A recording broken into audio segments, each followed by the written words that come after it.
Hello বন্ধুরা, আপনারা এই একটা সার্কিট ডায়াগ্রাম দেখতে পাচ্ছেন। আমি তার নাম দিয়েছি ট্রানজিস্টর টেস্ট সার্কিট। এখানে মূল কম্পোনেন্ট হচ্ছে একটা ট্রানজিস্টর, এনপিএন ট্রানজিস্টর, নাম্বার হলো 2N2222, Q1 রেফারেন্স নাম্বার। এর কালেক্টর হলো এই সুইচের মাধ্যমে ব্যাটারি পজিটিভের সাথে লাগানো, আর ইমিটারে একটা রিলে কয়েল লাগানো এবং রিলে কয়েলের আরেক মাথা নেগেটিভের সাথে লাগানো। মাঝখানে একটা এমিটার লাগাইছি এম্পিয়ার মাপার জন্য নেগেটিভ সাইডে।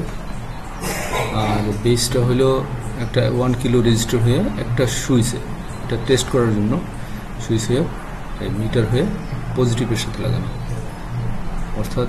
আর এদিকে দুইটা ভোল্ট মিটার লাগানো হয়েছে, একটা হলো ইমিটার থেকে নেগেটিভের দিকে যে ভোল্টেজ, কত ভোল্টেজ পাচ্ছে ওটা দেখার জন্য, মাপার জন্য। আর উপরে হলো ইমিটার থেকে ব্যাটারি পজিটিভ পর্যন্ত কত ভোল্টেজ থাকতেছে ওটা দেখার জন্য মূলত।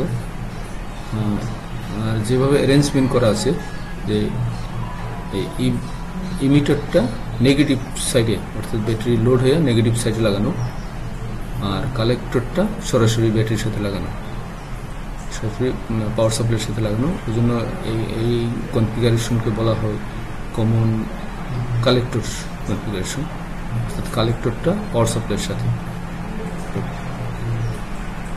আর এই R1 রেজিস্টার 1 কিলো ওহমস যার ভ্যালু, এটা লাগানো হয়েছে হলো বেস কারেন্ট এর মধ্যে দিয়ে আসার জন্য। এখন আমরা সিমুলেশন করে দেখি যে কি হয়। ওহো সরি, অলরেডি সিমুলেশনে আছে।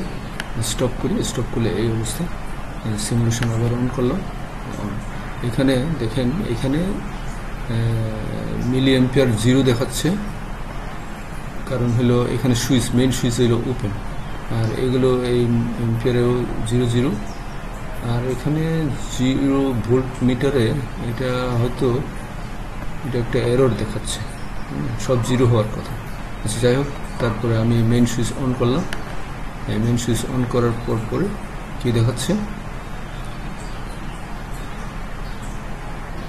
যেহেতু বেসটা ওপেন, এই যে বেস একটা সুইচের ওপেন আছে, তার জন্য 12 ভোল্ট পুরোটাই এই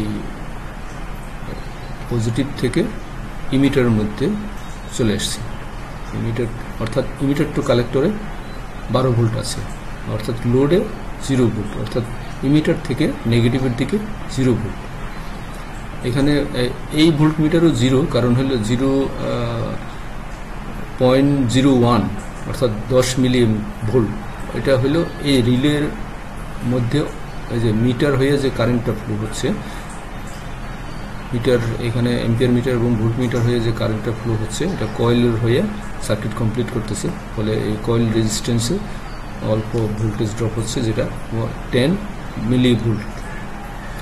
এখন আর টোটাল অ্যাম্পিয়ার হলো, এখানে কালেক্টরে কিছু লিকেজ কারেন্ট আছে, কালেক্টর থেকে ইমিটারে কিছু লিকেজ কারেন্ট হয়। এই কারেন্টের জন্য প্লাস এইদিকে মিটার হয়ে যে কারেন্ট আসে তার জন্য টোটাল 0.03 মিলি অ্যাম্পিয়ার দেখাচ্ছে। এখন সার্কিট বেস যদি আমি অন করি, দেখেন তখন কি হচ্ছে, এই বেস সার্কিট দিয়ে 0.21 মিলি অ্যাম্পিয়ার কারেন্ট যাচ্ছে। ফলে আর এদিকে কালেক্টর দিয়ে লোড হয়ে 27.6 মিলি অ্যাম্পিয়ার কারেন্ট যাচ্ছে, আর রিলে অন হয়ে গেছে।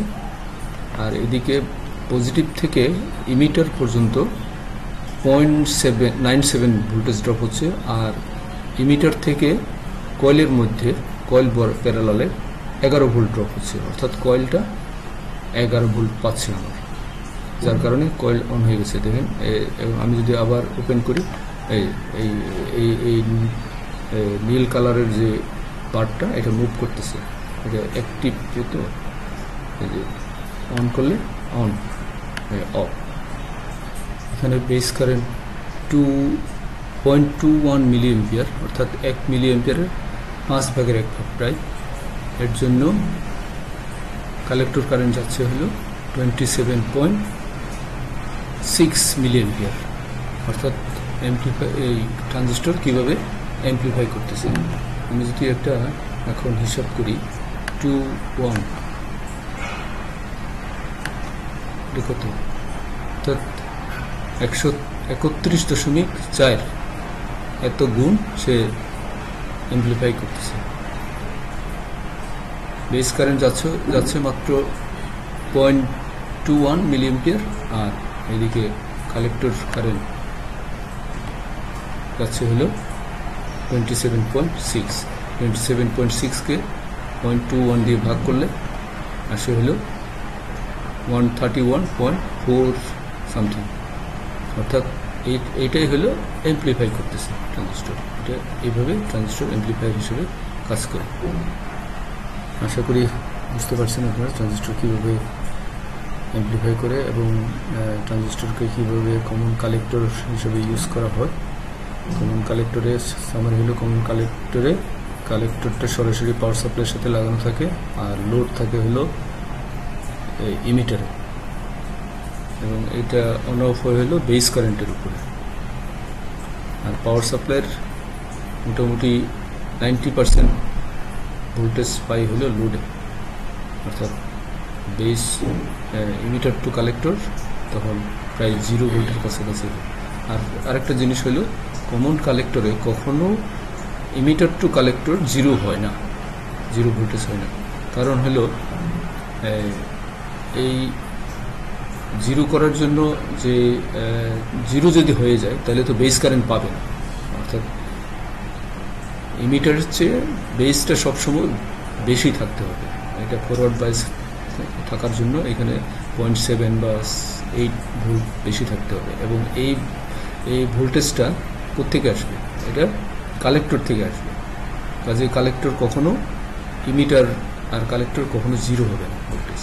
এটা হলো কমন কালেক্টরের ক্ষেত্রে। এটা একটা ইম্পর্টেন্ট পয়েন্ট, এটা মনে রাখতে হবে। আচ্ছা, আপাতত এই পর্যন্ত।